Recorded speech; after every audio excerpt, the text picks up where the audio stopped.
Do you want to know what it is? Sure, why not? The material world is everywhere. It is all around us. Even now, while we record this podcast, you can see it when you look out your window or when you turn on your television. You can feel it when you put on your COVID mask, when you go to Walmart, when you overpay for curbside groceries. It is the world that has been altered by uncooked bats and wet market pangolins, forcing you to hide in your Clorox-scented palace. It has blinded you from the truth. Truth? What truth? That you are no longer living in the material world. That you are trapped in the virtual one, devoid of physical dice and lacking a character sheet littered with bad penmanship and coffee stains, decorated with a portrait that looks like it was drawn by a preschooler who ate most of the crayons. I love those.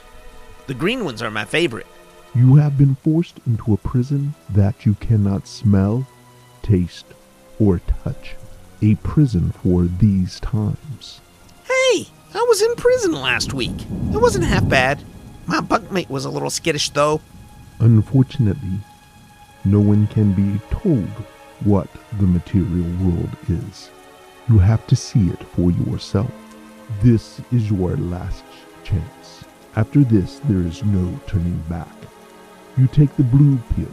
You continue on rolling imaginary dice, pulling character portraits off of deviantart.com, and talking to your players through a webcam box half the size of a pack of gum. Or you take the red pill and suffer gatherings filled with a stench of egg farts, stale chips, real dice, and the excitement that only the material world can offer you. Okay, I'll take the red one. Follow me. Hey, can I have that blue pill too? I skipped lunch.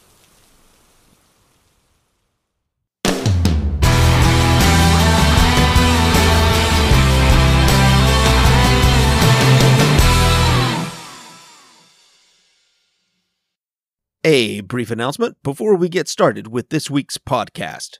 To celebrate reaching 1,000 downloads and 25 episodes, Roleplay Geeks will be giving away a set of spellbook cards, Martial Powers and Races, a set of spellbook cards, Arcane, and a 7-die set of Dungeons & Dragons dice.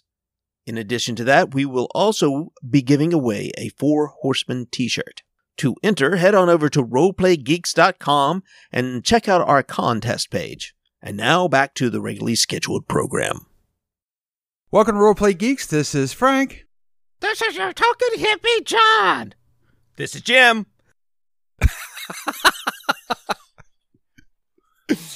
Whatever. And this is Steve-O, a.k.a. the other Steve. And today we're going to talk about something that I don't think we give a lot of thought to. You know, I say that a lot. I guess we talk a lot about things that we don't give a lot of thought to.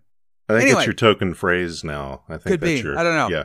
But we're going to talk a little bit about the materiality of gaming. Now, what do I mean by that? Because everyone else seems very confused by the idea.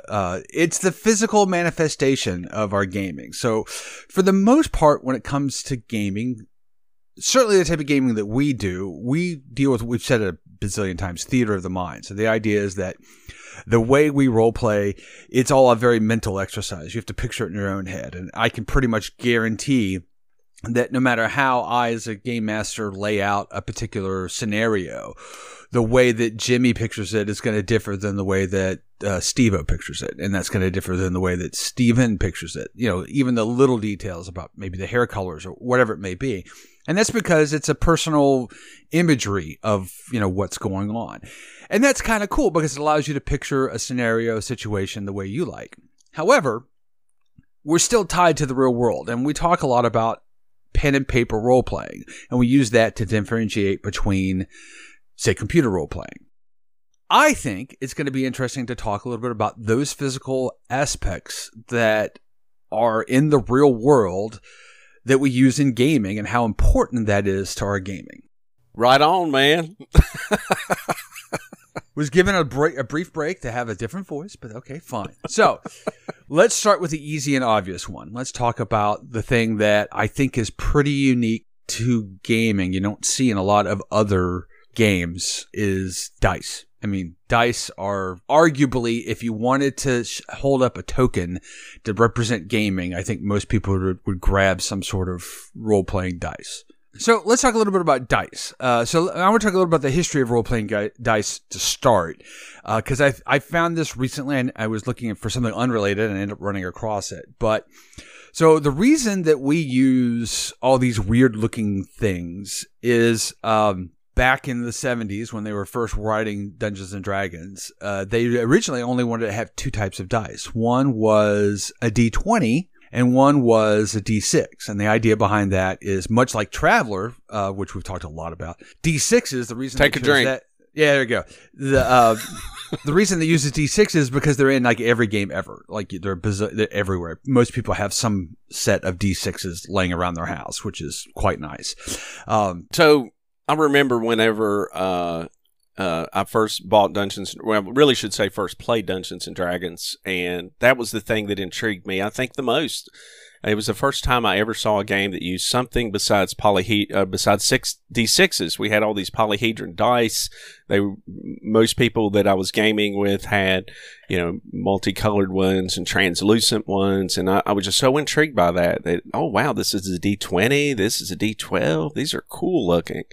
And when I got into the game, I remember I had this little blue pouch, which I still have somewhere, and had all my dice in it. And I took it to school. I was probably 16, 17, somewhere in that neighborhood. And I remember one of my teachers, Mr. Furrow, was during lunch break or something. He said, "What's in that pouch?"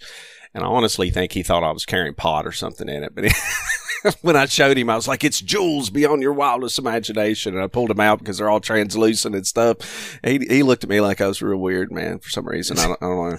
But anyway.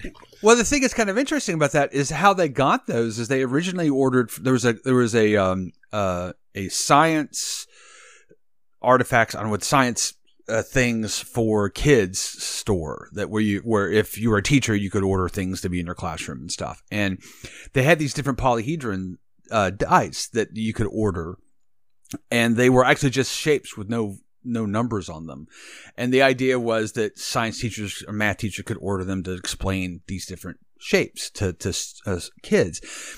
So they ordered these, and I got them to stamp them, but they refused to sell them as a broken up kit. So they really just wanted a D20 and a D6. But they said, no, you have to buy the whole thing. The whole really? Yeah. So they said, well, what they were having to do is they were having to take the D20s and the D6s out of the pack and throw the others away to put into the boxes of chainmail at that point. And they said, well, this is dumb. Why don't we just include all the dice for free? Because it's the same price for us either way. And then they went through and wrote rules to use a D8 and a D12 and D10 and all that stuff, which is kind of a neat little story, I think. For sure. Yeah, that's pretty cool, man. But so, manipulated. Yeah, I mean, it's kind of neat that we identified all these shapes, and you identified the entire pantheon of shapes as important to Dungeons and Dragons. But really, it was just because they didn't want a bunch of pieces of plastic laying around. Neat. Lazy gamers win again. Yeah. So, go ahead, Steve. No, that I'm kind of stuttering a little bit because I feel like I've been lied to, that I've associated this genius where it was business, and I don't know how to feel about that now. Well, it does make me feel better about hating some of the dice. Just believe in your mythology, Steve. That's what most people in the world do, because the truth is often a disappointment. But when you get the truth, how do you believe in the mythology? How do you go back? I can't go back now. I can't go back. I can't do that. Just say, that's not true. Just like, then just keep believing it. Well, for me, it actually explains why the D4 sucks so bad. I still believe the D4 has been inserted by ninjas. I mean, it's a terrible die. It doesn't roll, for one thing, and it's randomness. You have to, actually, the only person I've ever seen that can truly pull off any degree of randomness with a D4 is Steven. Because he takes his hand up. There's a bit of artistry.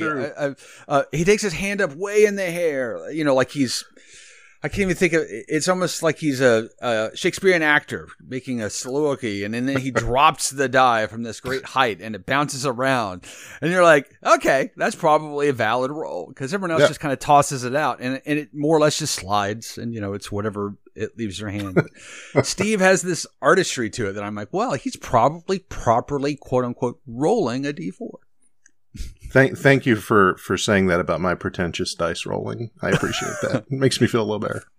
Let me throw something out there. So I know earlier we had recorded a few episodes that I don't think have ever aired of a different kind of show, and we talked about dice in that. And I remember this has been a few months ago, and I was talking about how important dice were to me, the physical manifestation of dice. But actually, I have discovered since we've started playing using Fantasy Grounds and Roll20, I'm actually not using my physical dice as much. In fact, I'm not using it at all. I've actually completely adopted the electronic dice. How do you guys feel about that? I remember thinking to myself that was the most important thing or one of the most important aspects about role-playing that I identified with was the dice. But now not so much. In Fantasy Grounds, I like the way their dice look. And even though it's a little clunky to select multiples, and sometimes when you put it in one spot, it doesn't really register, and all those little quirks, being able to see the dice as how they're supposed to look makes a huge difference for me. I actually turned that feature on Roll20 last week when we were in it. I didn't realize there was a 3D dice option, and I could select it to do that every time. There's something about that makes it easier when doing it in Roll20 and just having the numbers pop up. I found that really unsatisfying. I mean, we did it, but I think having the visual part of it helps a lot. Jimmy? What? What are we talking about? Dice. Electronic rolling dice. I like it. It's fine. Versus, the physical. Do you miss the physical aspect of rolling the dice? Yeah. Either way, I miss being together playing. I miss in person playing, but it's because we're huggers. But I can only reach the bottom part of the leg. We do opposed checks by having a hug, and whoever breaks the hug first loses the opposed check. Right. You get negatives for awkward glances while the hug is engaged. There you go. Yeah, well, I just automatically forfeit. I lose. Yep. Yeah. You won.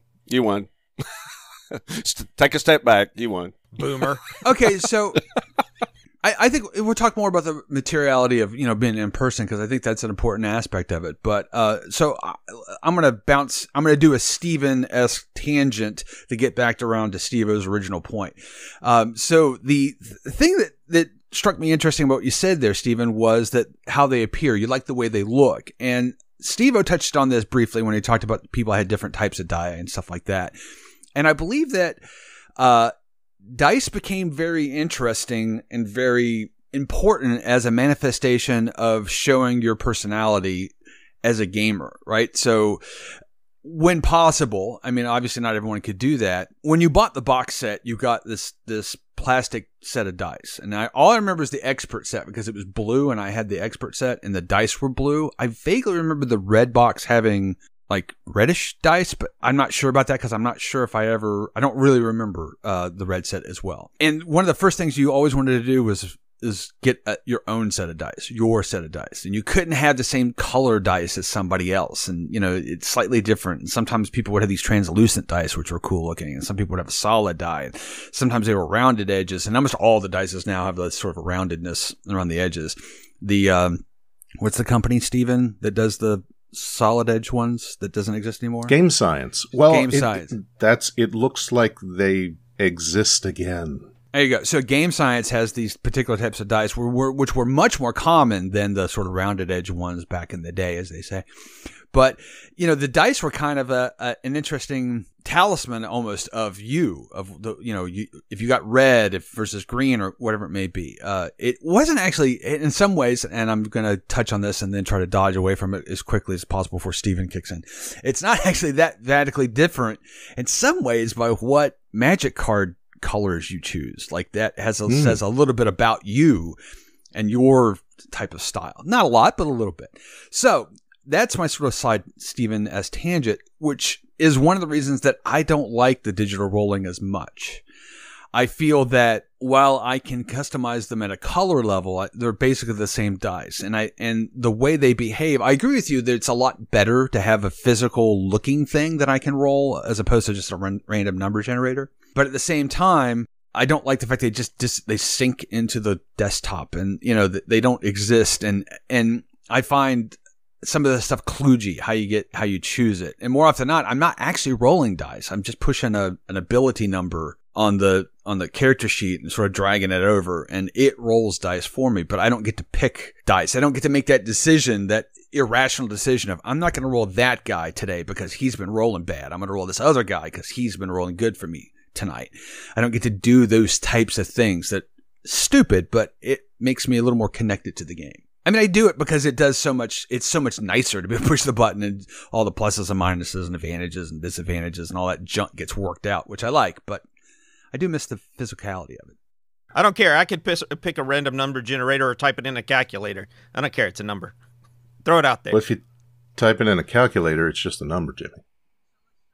But then I might hit more often, Steven. Let's go this direction a little bit to specifically pick on Jimbo. So, do you think the randomness of dice matter in your idea of role playing games? Yeah, like pick on the little guy. I see how you are. Are, Frank. I pick on the quiet guy. Quiet because I'm tired. What was the question again? I'm sorry, I forgot. Will you pay attention, man? I'm spacing out because my brain's tired. I space out like every 20 seconds on a good day. So, what was it? Something about randomness of the die. It's a random process. Whether you do it through a computer or you do it with your hand rolling physical thing across its. Well, I mean, obviously the process doesn't matter to you. That's not the question. The question is that do you think that that random element is critical to your idea of role playing? That there is some random element of that, whether it's pushing a button or throwing a physical object or anything. I've never thought about it. I don't know. Well, I'm asking you to think about it. Well, you're gonna have to let me think about it for like a while because I'd have to. We'll get back to you. Think about it. Steve-O, continue with your question. You and I will have a conversation today, apparently. Yeah. So, and if you're asking me the same question, I think randomness plays an important part of it. Obviously, when you're a game master, if you look at the character and say you're going to have to roll a 16 or more, or you're going to die, you got to make that death save, whatever. I mean, that affects the game. That bit of randomness feels fair too, because the game masters, maybe he sets up the parameters, but you're giving the player a chance to make it or to make that hit or to do whatever. And you get, I mean, just look how excited everyone gets when you roll a 20 in Dungeons and Dragons, right? So, yeah, the dice play as important a role in that game as anything, any role-playing game. That's my answer. That's my answer. But, where I really embraced the electronics was when we were playing, John has a homebrew system that I think a couple of you guys have contributed to.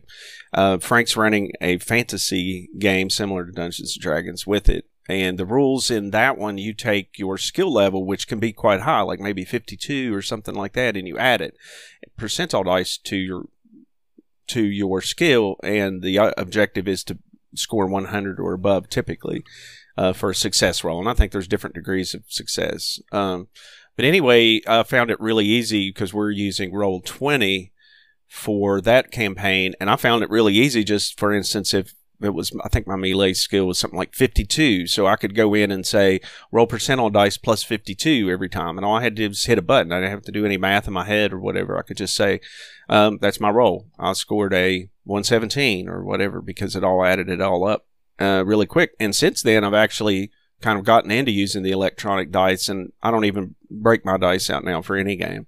If we obviously were all sitting around a room, I would do that. I wouldn't use a random number generator if we were physically in the same room. But using Roll20, using Fantasy Grounds, I actually have embraced it. I like it. I like being able to do those, let the computer do the math for me and resolve it quickly.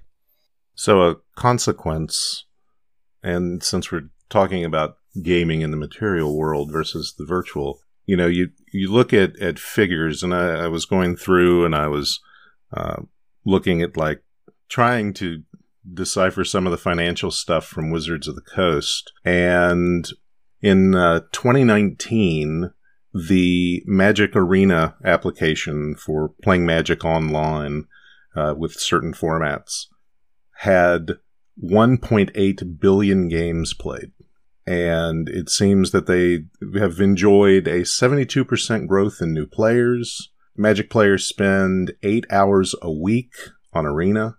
They had a 43% growth in streaming hours. I'm getting this off of geeknative.com. Arena is a top 20 Twitch game. And then at the end, I was trying to find more D&D stuff on some other pages, but it says 150 million hours of D&D content has been viewed on Twitch and YouTube, up 50%. If you look at the past 5 years and you look at these stories and you look at these reports, this resurgence of board gaming and this surge of board gaming and RPGing that's gone past any place that it was in our past was being helped driven by the internet, by web shows, television shows, this inclusion. So around all of that, you've had more and more businesses that have come up with physical items to supplement your in-person games and make them better. The gaming table people, we did a whole episode on that. Dice, pouches, cosplay stuff, anything that you can imagine. I mean, some people use a certain pen when they play in person. Some people use, like you said, something to hold their dice. People are 3D printing things. But as pandemic time has started, a lot of these places that are selling these physical items are suffering. The outlets where a lot of them were sold, game stores, are suffering. A lot of game stores are shutting down. A lot of game stores are struggling. There's been this really huge increase in the number of people who are playing Fantasy Grounds, playing Roll20, who are using the tabletop simulator, who are using Zoom and Discord to play their games. The reliance on the physical parts, it's waning right now. And these businesses are hurting. I noticed a few places had game science dice on sale. And I was like, on sale? You don't put those on sale? Why, any gamer worth his salt's going to pay the extra money, but they have a glut of product. I don't know. As we're talking about it, I just had this, sadness for what might be lost during the next, let's be hopeful year and a half, that there's going to be this void of companies that used to exist that provide physical product. I mean, people are buying more online manuals and PDF and things like that, and that physical book isn't as important as it used to be. I don't know. Now that I've said all that, I'm just sad. Okay, well, so let's talk a little bit about the manuals. I want to hit on that point, and then I want to get to the in-person stuff a little bit. So for me, at least, the manuals were always the other sort of the yang, if you will, of the materiality of gaming. As if I had my dice and I had my manuals, those are the unique items for gaming that I could game anywhere. Everything else is freely available. We talk about role-playing games as pen and paper, but the reality is or pencil and paper, whichever you want to say. The reality is pen and paper is everywhere, right? So that's not unique. But to the digital question, how critical have the manuals been? The physicality of the manuals, not the rules themselves. The existence of the rules, obviously critical to role-playing, but physically owning a piece of something, how important is that, you think, to gaming and to your conceptualization of gaming? And then I'm going to go ahead and say that Steve-O should talk a lot because he owns everything that Traveler's ever conceived of enough to put on a piece of paper. Yeah, mostly. So obviously, I think the physicality of that is really important to you. So it would appear, at least. Yeah, if I like a game, and of course, as Steve pointed out, the landscape is changing. Role-playing games are more popular now than they've ever been, but most people are experiencing them remotely the same way we are. And even though I know Jimmy bought the Traveler rules through Fantasy Grounds, and through Fantasy Grounds, typically the rule books are half price and that sort of thing. But once I discovered, as we started this new campaign, that there's a second edition of the Mongoose Traveler. And again, we pointed out in that Traveler episode, there's several different editions floating around. And first thing I did was I ordered the core rulebook from the publisher. And because, honestly, no game shops ever carry this game, it's just not that popular. The reason I ordered from the publisher, once again, is you can get it cheaper on Amazon or somewhere like that, but you don't. If you order from the publisher, you pay a little more, but you also get the PDF, and you can look at it immediately. But I actually love having the real rule books. I love looking at the color of them. And when we're playing, I know when we were playing, I looked up a couple rules for Jimmy while we were using Fantasy Grounds, just to clarify a couple of rules. And I just love having the physical book. And again, often I'll look through the books just for inspiration, for ideas and things. I'll look at the pictures. I'll look at all those sort of things. I mean, I have a big stack of books behind me right now. Traveler and Call of Cthulhu. So I do like the physical books. That's the way I roll. How about you, Stephen? Because you strike me as another person who's very tied to the physicality of the books. Because more than anyone else, that you'll just take the rule book at the table and just pour through it. Yeah, and it's been hard knowing that I'm quicker to look up a rule in Fantasy Grounds, by clicking a couple of times rather than flipping through the book. But it feels different. It feels mechanical and antiseptic, and I don't have that tactile bond to what we're playing.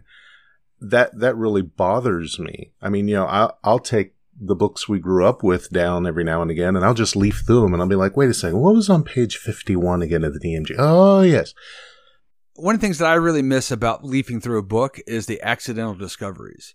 Particularly if you take something like spells and you'll say, well, I'm going to look up this spell. Well, in Fantasy Grounds, you just click on it, it tells you, and you're like, okay. But you happen to look that a little bit before that, there's this cantrip, and you go, oh, actually, I could use that to do this. Those type of things you don't get when you just get your information. Right. Those associations are gone. And it's kind of shocking when I watch Kira play, because I've kind of snooped before pandemic started. I would sometimes, if I was a little early to the library during their games, I would just kind of snoop and watch the kids, and they usually had some source books that people would pass around. But if they had the ability to look at it on their phones, they never touched the books. It's so weird. People who are, much younger than we are so used to doing everything on their phone that, that's kind of where they're comfortable having their information. And I don't think they have any problem with the feeling between having the book and doing it electronically on Fantasy Grounds and Roll20.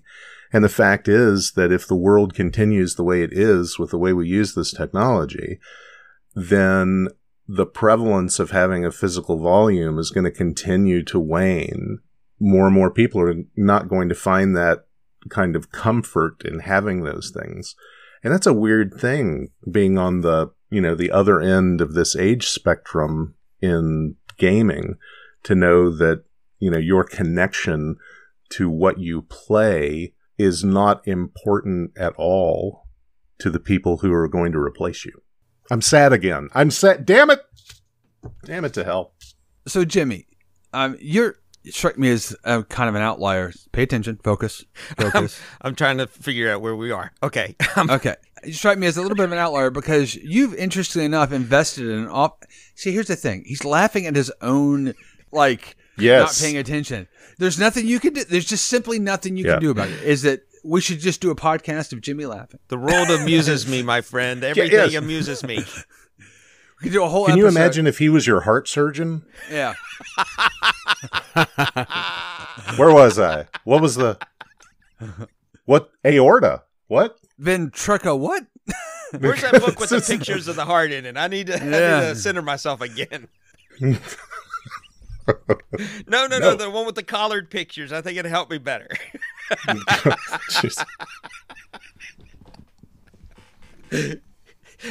Okay, back to where we were talking about something. Right. Okay. So, much like Steve-O, you've actually invested fairly heavily into the physicality of the books, the manuals, particularly with Traveller, and you've bought a lot of that material. But does the physical aspect of it matter at all to you? Because it strikes me that you could care less one way or the other.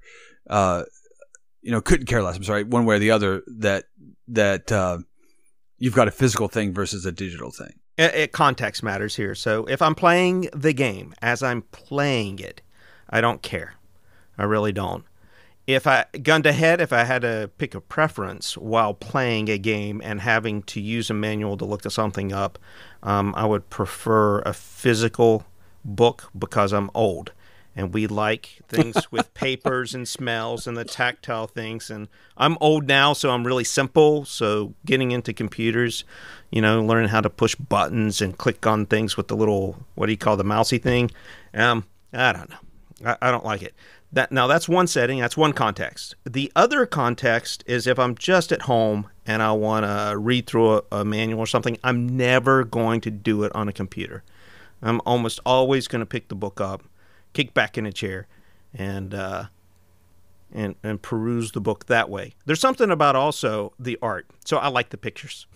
I like the pictures, and pictures in a book, contrast-wise, have a distinct advantage to my eye over seeing it on a monitor. Yeah, I agree, man. I mean, for me, especially with COVID-19, even before the pandemic, I was working from home. I work from home quite a bit. So I use the same computer to work. I use the same computer to game on now. So I spend a lot of time in this office chair staring at the same monitor all the time. So, I read most of my novels for the past probably 5 to 8 years have been using a Kindle. But to me, using a Kindle still emulates reading it on paper, as opposed to the lighted screen, which I spend the majority of my time staring at. So if I can take a break from that, give my eyes a little bit of a break and relax on the couch to dream up my next adventure, then that's what I'm going to do. I'm going to dig all my books out, get all my toys out, search through and look at the color, beautiful pictures and conceptual artwork to help me think of the next thing. And like you had pointed out, Frank, sometimes you come across something you didn't expect. Even as a game master, if I'm trying to come up with an idea, maybe I'll run across a cool weapon system that I'd never read about before or something like that, so that it'll start my creative juices flowing in that direction, or something that you just aren't going to find. I don't think it's as easy to browse through a digital file as it is with a book. And I would say to any new gamers out there, if you've only been using digital books, maybe invest in a core rule book and give it a try. You might surprise yourself how much you like it. So one of the obvious benefits of the digital, I think, is that it's easier to share. So something that's been very awesome is the fact that Jimmy bought the travel rules and the what's the book with all the different items in it, the armor. Central Supply Catalog. Central Supply Catalog, right? So he bought that. And so when we're sitting around, this has always been a bit of a, I don't want to say contentious point, but sometimes a bit annoying, is that, as we said, Stephen likes to pore over the book for hours on end, given the chance. And sometimes it's difficult to get it from him. So you can do it to look something up. And so if there's one copy, this can be an issue if you're sitting around a table. With the digital, there can be as many copies as you like, which is awfully nice. So somebody can be pouring through something where somebody else can be doing something else. Really, really important in the case of rolling up a character. But so there are benefits there. But I find it's very odd that I'm incredibly resistant to buying manuals in digital form only. So like if you look at something like D&D Beyond or whatever it may be, I don't, they sell this campaign book. Like the Sword Coast is one that I've been very interested in purchasing. but I really don't want to buy the digital version. Actually, I'm more incensed that I have to buy if I buy the physical version, I don't get the digital version. So, I'd have to essentially buy it twice, and I'm not. Did you check with the publisher? Usually you get both. Chaosium and I know Mongoose and Chaosium both offer both if you buy directly from the Yes, publisher. because Chaosium and Mongoose aren't Dungeons and Dragons. When in the case of Dungeons and Dragons, they can get away with that type of stuff. So it's the physicality of the book still matters a lot to me, I think. And I think that Stephen raises an interesting question about if Jack were in this conversation, what would this look like? How would this go? And I suspect that he would be more likely to embrace digital. Nope, he's an outlier, man. Okay. He has bought, like, Dungeons and Dragons wise, for the 5e system, I do not own a Dungeons and Dragons 5e book. Not a single one. Jack bought the Player's Manual, hardbound. He bought the Dungeon Masters, the Monster Manual, Tomb of Annihilation, Curse of Strahd, and those are the ones, the hardbounds I can remember that he's bought that's on his shelf that I borrow all the time. And when he plays, this is really interesting. Instead of having a digital map for his games, he has these big poster boards where he has hand-drawn out all the maps, and he props it up next to his computer. And that's the map he has. Now, whether he digitizes that and puts it into the computer for the guys on Discord, I'm not sure. But you go into his room, he's got these huge maps setting up right next to his computer on poster board. He's an odd kid. He's DMing, though. He is DMing. Yeah. So there might... That might have some of it. But I think even digitally, I mean, he's not a digital kid. Like, things like Twitter, Facebook, those kinds of things, he didn't get into them. The only reason he had Facebook was for the scouts, and as soon as he aged out, he got rid of it. Well, okay, so maybe a bad example, but the point is that as people skew younger, I would imagine that on average, they tend to be a little more accepting of the digital-only approach. Probably. I could be wrong, but, safe bet. And certainly in Stephen's daughter's case, that seems to be true based on his anecdotal information. She plays the hell out of, well, she did until pandemic time. She played, every other week past year, and she never took any of my 5th edition books. She borrowed one for a weekend, and it ended up under some clothes, so I took it back. Does she read books, like physical books? Or does she Nope. read them on like computer or Kindle, things like that? Yeah. On her phone, Kindle app. Yeah. Jack is the only kid I know that actually buys and reads physical books. My daughter doesn't. She reads it all. Kindle is her big thing. I find that, I know it's not about gaming, but I found that I like the Kindle better because it emulates a printed page to me, but I'm an old man and I can resize the print. Don't underestimate those big magnifying glass things that you can put over your book. Exactly. Yeah. So now I can just I can adjust the size of, because I have read I've got obviously a ton of physical books as well, but I like having that adjustment anyway. So, but it's still, I need a light to read by and all those sort of things. So it still feels a little bit like reading a physical book. So let's talk a little bit about something that Jimmy touched on, which is the actual getting together, the physical getting together of gaming. And clearly this is something that has been important for Jimmy because he said earlier on that he misses that terribly. No, I don't. Okay, I take back what I said. Anyway, it's possible that for some people out there, the physical act of getting together is create something in the gaming that you don't get in virtual. What do we think about that? Yes. What was the question again? Snooze to Jimmy. What is the materiality? What is the physicality, the materialness of getting together that changes gaming significantly? Why? Why does that matter? I mean, essentially all you're doing is you're getting together and you're talking, which we're doing that right now. So how is this a different, what makes the physically getting together the a smells. different experience? Frank's egg farts. They're awful. Awful. Are 40 you telling me seconds. you missed that? No. That's why I like this virtual thing. It's so All right. I can, just the smells is the only thing. That and getting together to eat out. I mean, we do that when we used to get together pre-COVID, before the fall of society. Now you're making me sad. Do y'all want to take turns? I've done it. Jimmy's done it. Come on, Steve Frank. I could show you the happiest movie on the face of the planet, and you'd find something to feel sad about, my friend. So, Steven, you said yes. Could you elaborate a little bit more? I'm sorry. I'm too busy being wounded. Hold on.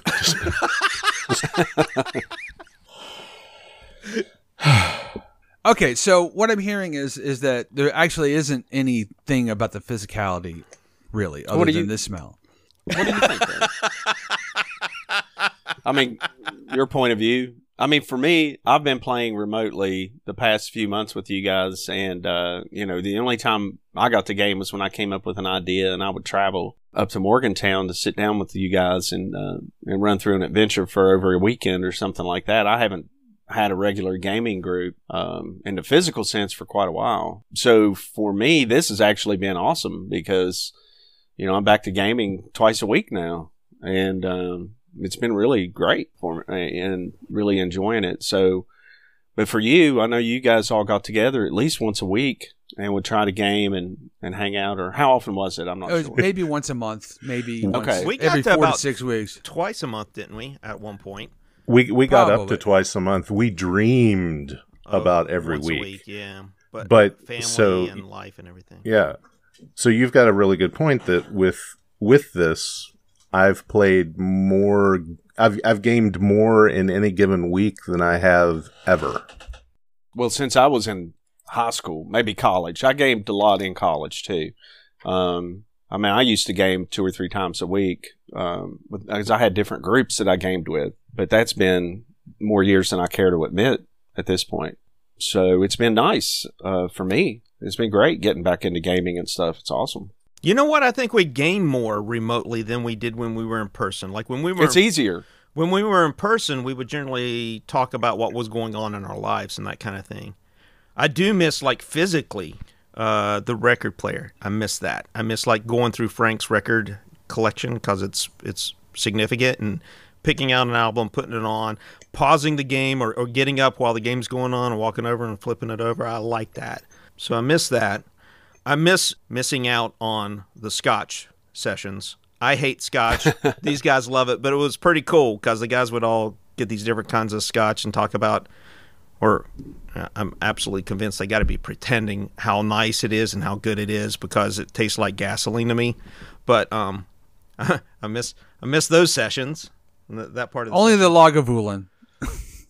none of fancy words for gasoline. And that Vietnamese stuff that Steve brought over that one time, that was very much like gasoline. Oh, Vietnamese- God, the mushroom liqueur thing. Oh, Yeah. Oh, talk about a gift that was just so appreciated, and I was so excited about, and so embarrassed to tell them that it was one of the worst things I had ever put between my lips. Yeah, that tasted like gasoline. It was awful.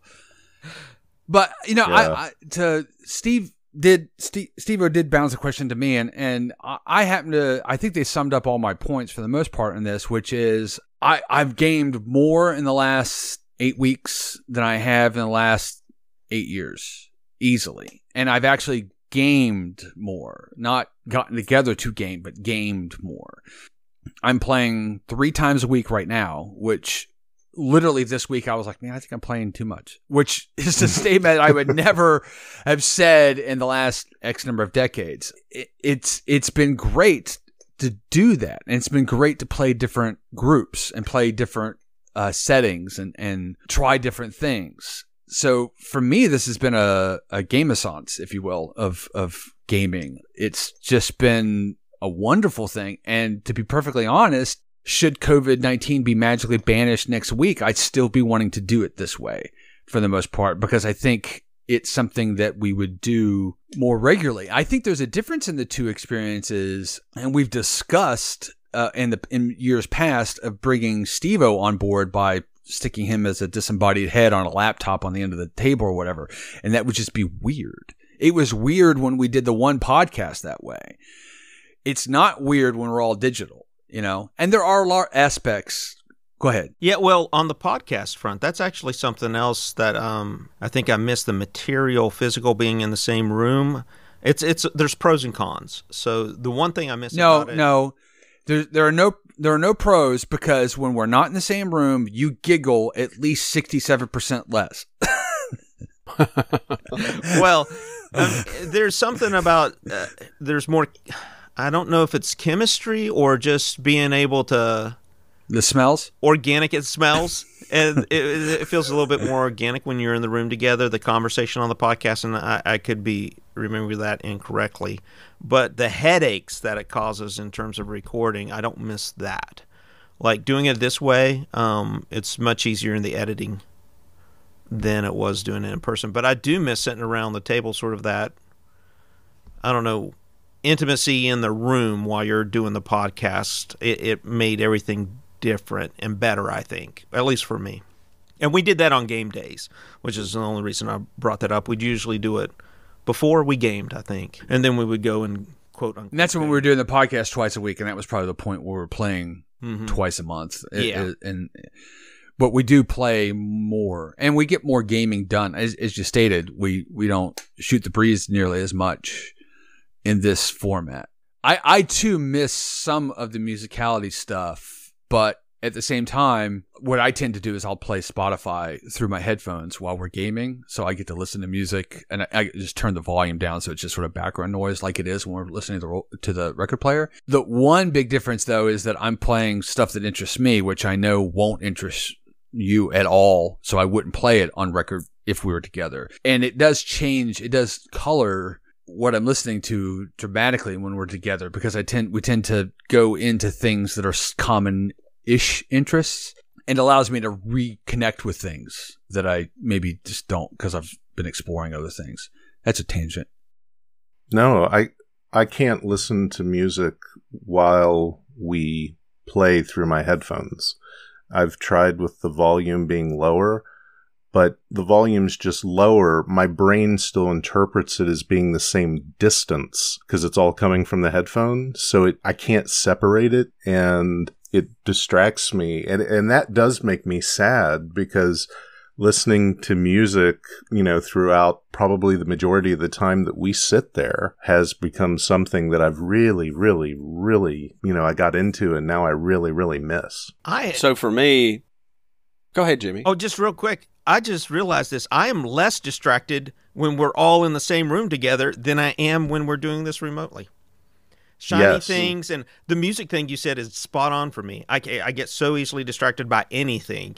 But when we're in a room together, I'm able to keep it together a little better. I know for me, and again, I haven't, other than when I would make the odd trip up to your all's town. Again, for the listeners who don't know, I live 3.5 hours south of these guys. So the old days was I would come up with a cool get your glass ready traveler adventure drink, and I would usually come up with something. I would come up and we would run it over a weekend or something like that. But for me to listen to music and to try and game at the same time, I'm kind of an all or nothing kind of person. Not very good at multitasking sort of thing. So I'm a musician, and Jimmy is too. And so when music's playing, I'll find it to be very distracting. I'll be listening very carefully to the music. That's the way I listen to music. When I listen to music, I listen to music. It typically is not a background thing for me. Even I wish it was, but it'll always become the primary focus for me for whatever reason. So when we're gaming, I actually don't like, and I know sometimes Andrew will play music in the background and stuff. I mute it. I can't have music going while I'm trying to game. I just can't. Too distracting. That's me personally, just the way I roll. I have to ask something really quick, and it's a shame there's not a visual cue to this. Oh, yeah. But it is going to be really quick, I swear to God. Jimmy, would you hold up that glass you took a drink from, please? Is that full of Alka-Seltzer or something? What is it? It looks slightly opaque and bubbly. Is it looks lemonade? Like lemonade. Lemonade. So I thought maybe it might be lemonade, but considering everything else about you, I thought maybe it's Alka-Seltzer. What? What are you talking about? I'm going to go ahead and disagree with you, Stephen. You did not have to ask something real quick. Oh, I agree with Frank on this 100%. it's killing me. I'm watching it. I'm like, what is that substance? Sorry. Well, the interesting thing to me is that when we play virtually, one, Jimmy falls asleep a lot less than when we were together. Jimmy has a propensity for falling asleep when we play together. And Steven goes on a lot less tangents and stories, usually prompted by Jimmy, when we're playing together. There's a lot less of those. Yeah, that's true. And I guess that's part of the reason that we get to play a bit more, because we don't have that kind of stuff going on and getting up and that sort of thing. But I do kind of miss the excitement of, okay, I'm going to reference Stranger Things here. And if you haven't seen the show, then if you just watch the first scene of the first episode where the kids are around the table and there's a dragon, I think, and they fight the dragon, and they get very physical about their excitement. Demogorgon. Yeah, that's a good Demogorgon. So they get very physical about their excitement about what's going on. And even in our older age, when we're playing together, there's a physical movement. I think there's a bit of a play that gets things a little more exciting that we don't get in the virtual, mostly because John and Steven, for the most part, most of the time, whether they are or aren't, kind of look like they're doing something else on the internet while we're playing. Steven. I think they're playing Fallout 76 on the other side, probably. And again, I'm not saying they are. I'm not saying they are. I'm just saying it's the way it looks. So it doesn't look like they're completely there. And then Jimmy always looks like he's doing something else off to the side, or he's focused intently. There seem to be the only two modes that he's at.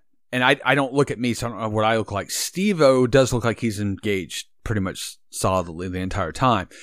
But you don't get that interplay. Like, so what Jimmy does a lot whenever we get into, as a GM, when we get into something that takes a little more depth or understanding to explain, or there's a bit of action going on, is he'll get up and go stand over by the TV in my living room.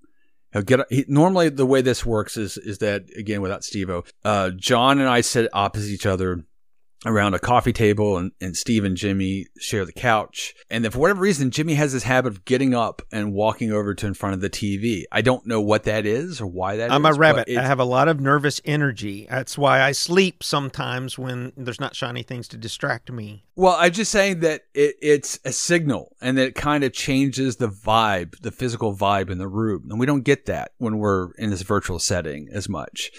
And that's kind of, it's something I do miss.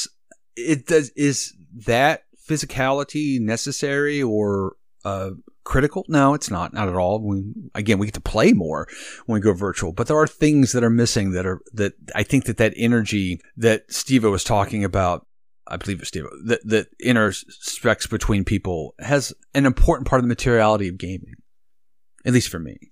Yeah, like the lean in. So, like, there was a case where I think Steven's character was almost dead. Frank's character was almost dead. I can't remember which. I think it was Steven's character. Yeah, it was Steven's character in one of John's games, and Frank had to roll like perfectly in order for Steven to live, or Steven was rolling up a new character. The second time that would happen in that game, if he had failed the roll, and then so we're leaning in. Watching Frank's roll, and he nailed it. He got a perfect roll.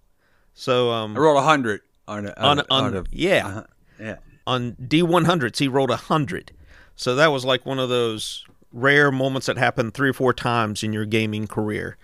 And there was that lean in, and then there was that cheering afterwards. It was a lot of fun, but missing that little emotional connection that comes from physically being in the same room and getting all of those physical. I agree with you on that. Yeah. I've noticed that too. We don't seem quite as attached to the dice rolls as you are when you're in the room together. I mean, some of us have rolled criticals, and it's usually like, hey, I rolled a crit. Cool. Everybody's like, awesome. Whereas you're absolutely right. When it comes to those critical moments in the game, it seems that all the players will be very engaged, much more so than virtually for whatever reason it is. I've felt that too. Mm-hmm. I'm working on it, but I'm so much less engaged having to look at a screen because you are all tiny heads on a screen. And I can't, like right now I'm looking at Frank. And if we were in person, he would know I was looking at him, or if I, gesture towards, Steve-O, he would know. Or if I dismissively wave my hand at Jimmy, he still wouldn't notice. But you would notice him not noticing, and that would change the way you feel. Right. And I would call him on it, and we'd laugh, and he'd be like, "What? What's that? I got it. Huh?" So those things really affect my ability to not be distracted by what's all around me here. So that's a huge detriment for me. And I'm kind of curious on, and something I haven't talked to anybody about that I know who has ADHD or anything like that, how they feel when they play. I mean, I appreciate it. I love it, and I'm thankful for it, and I enjoy it. But there's a level of connection kind of in my heart that I don't have. I'm sad again. Hi, my name's Steve. I'm sad. I'm sad. I've been sad for 22 years. I got my coin this week. But then I lost it. And now I'm sad. Get an extra coin for that.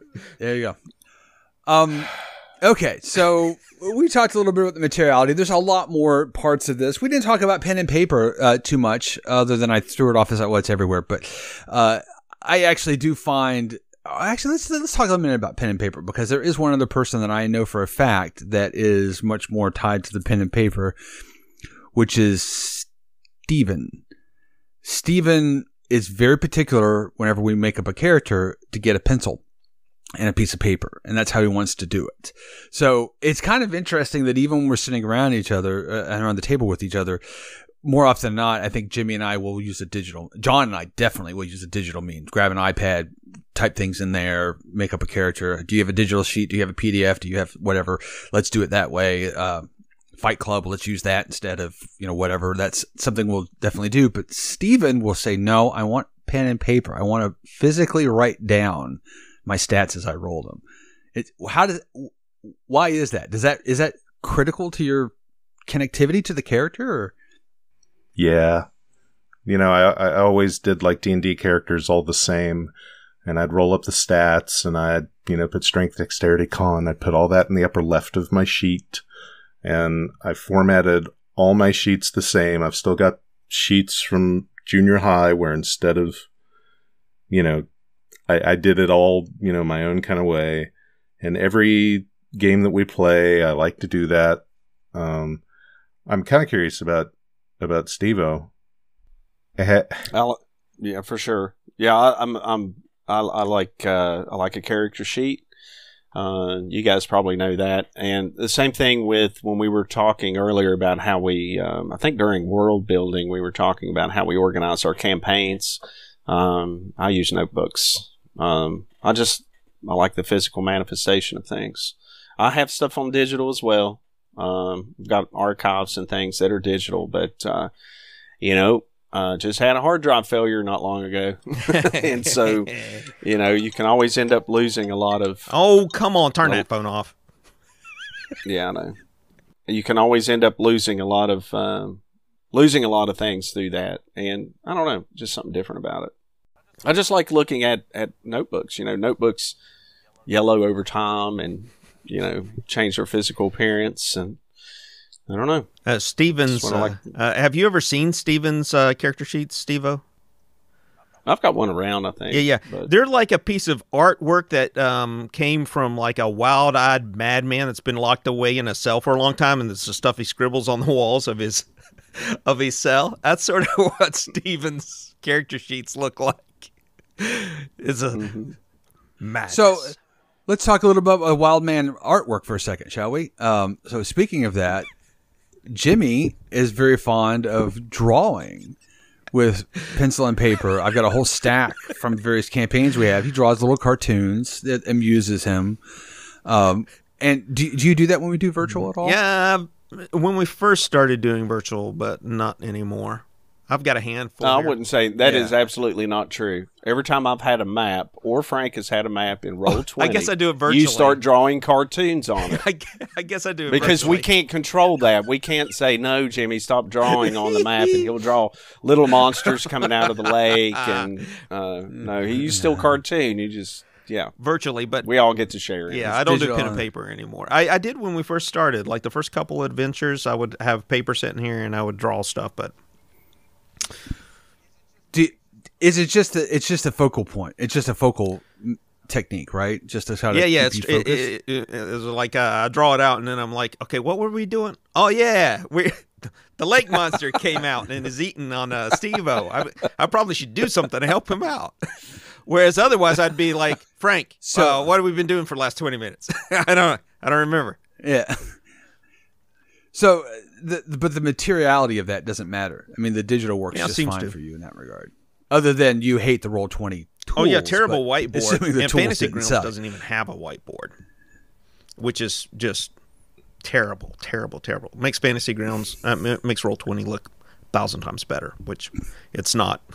So, what do you guys think about the character sheet? The concept of a character sheet. So we talked about a character sheet because it was literally one sheet of paper in almost all scenarios. Whereas the thing that's interesting to me about Fantasy Grounds is you have what I can only dub a character database. I mean, we call it a sheet, but you got these tabs and these different pieces of information and all this sort of depth and all that sort of stuff.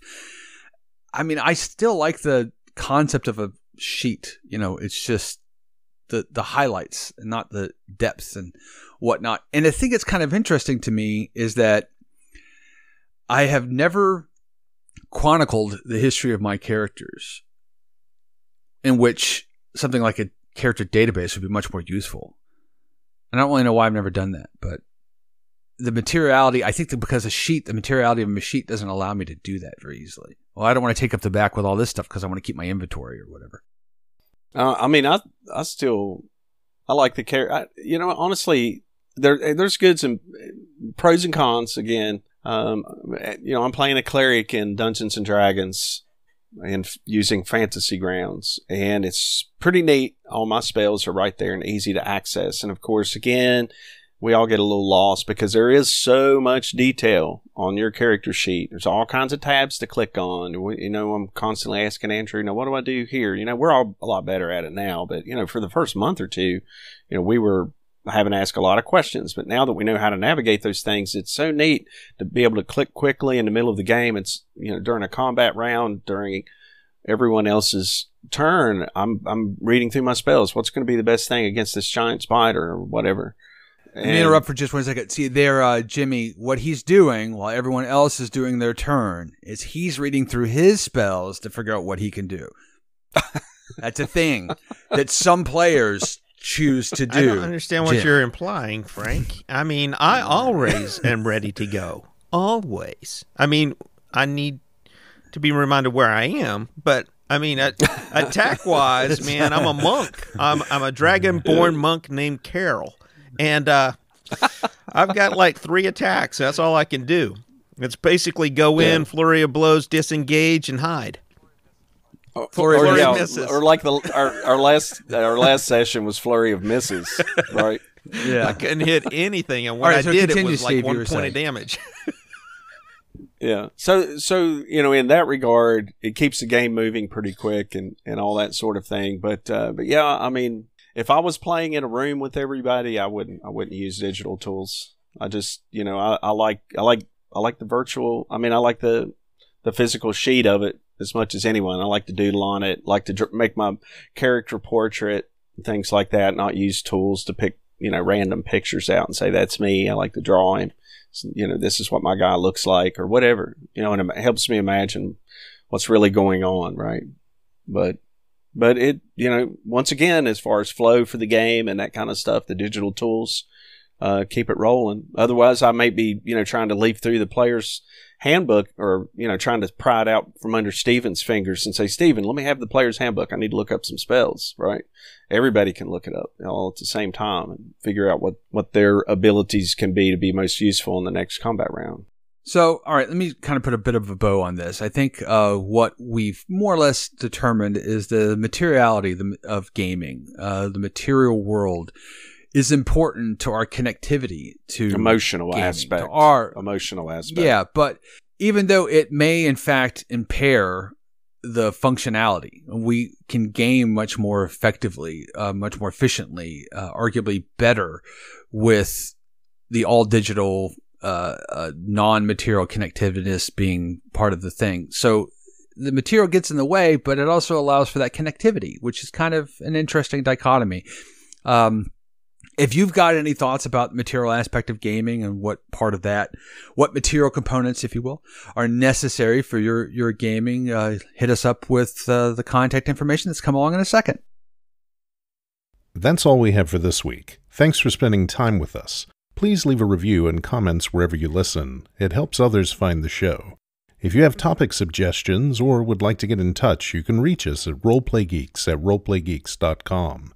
Head on over to the website for an archive of all our previous shows, as well as links to all our social media channels. Thanks again, and we'll catch you next week.